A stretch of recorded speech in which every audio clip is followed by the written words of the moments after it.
मुझे गीता संग्रह नामक एक पुस्तक प्राप्त हुई है, मिली है, जो कि गीता प्रेस गोरखपुर से प्रकाशित है। यह पुस्तक बहुत ही सुंदर और बहुत ही अच्छी है और ज्ञानवर्धक, रोचक और मन को शांति देने वाली है।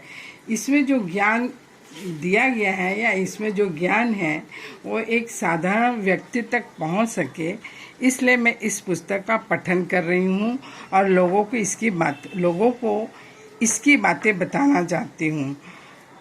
अब मैं इस पुस्तक में जो निवेदन में कहा गया है उसका पठन कर रही हूँ।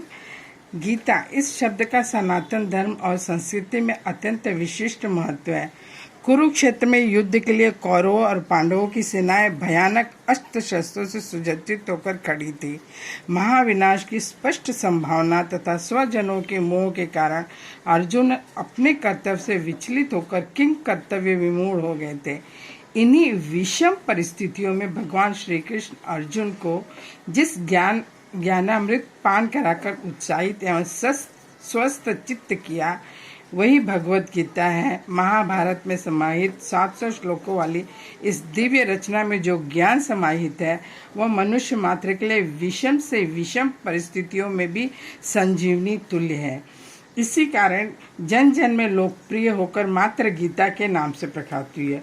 युद्ध के पश्चात बहुत काल बीतने पर जब अर्जुन ने भगवान श्री कृष्ण से भगवत गीता के रूप में सुने गए ज्ञान को पुनः सुनने की इच्छा व्यक्त की, तो भगवान श्री कृष्ण को अर्जुन का विचलित चित्त होकर वह दिव्य ज्ञान भूलना अप्रिय लगा। तब उन्होंने अर्जुन से कहा, वह धर्म ब्रह्म पद की प्राप्ति कराने के लिए पर्याप्त था।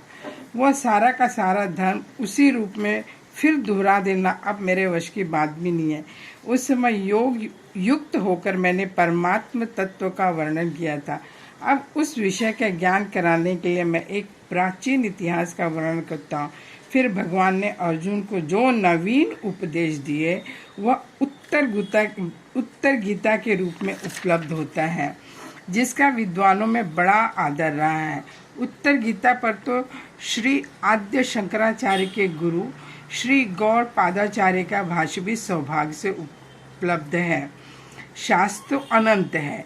रुचियाँ, आवश्यकताएं, मनस्थितियाँ, परिस्थितियाँ इत्यादि भी भिन्न भिन्न होती है।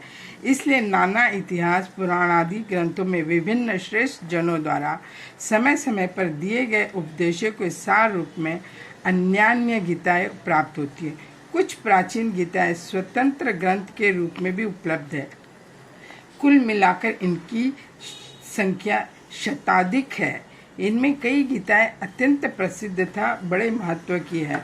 वस्तुतः वेदों के 3 भाग है, कर्म कांड, उपासना कांड एवं ज्ञान कांड। इसमें ज्ञान कांड अंतिम है, इसलिए इसे वेदांत भी कहते हैं। उपनिषदों का मुख्य विषय प्रायः यही है।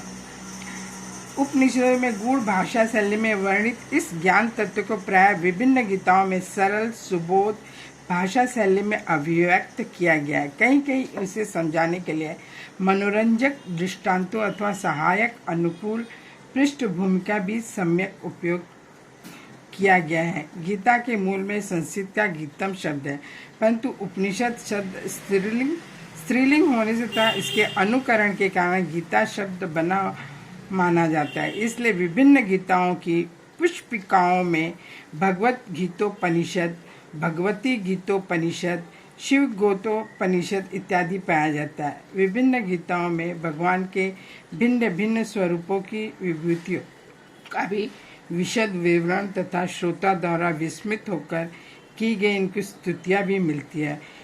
एतो गीयते स्तुतियो यह स गीता, ऐसा भी कह सकते हैं। गीता प्रेस द्वारा सर्वमान्य श्रीमद् भगवत गीता तो विभिन्न भाष्यों, टीकाओं के साथ विभिन्न रूपों में प्रारंभ से ही सतत प्रकाशित हो रही हैं, परंतु अन्यान्य गीताओं, महत्वपूर्ण गीताएं आज भी जन सामान्य के लिए दुर्लभ है। अधिकाधिक गीता ग्रंथ प्रामाणिक पाठ तथा सुबोध हिंदी अनुवाद के साथ विज्ञ पाठकों को एकत्र उपलब्ध हो जाए तथा हमारी आर्ष ज्ञान राशि भी सुरक्षित तथा संरक्षित रहे, इसी भावना से विभिन्न गीताओं का सानुवाद संग्रह प्रकाशित किया जा रहा है। अब मैं उनका पठन कर रही हूँ। सुविधाजनक आकार वाले प्रस्तुत गुच्छकम में या इस पठन में विभिन्न प्रकार की गीता है। उदाहरण स्वरूप गणेश गीता, हंस गीता, नारद गीता, राम गीता इत्यादि। इन सब गीताओं का पठन में जनमानस के लिए लोगों की मतलब साधारण शब्दों में लोगों तक पहुँचे, इसके लिए मैं कर रही हूँ।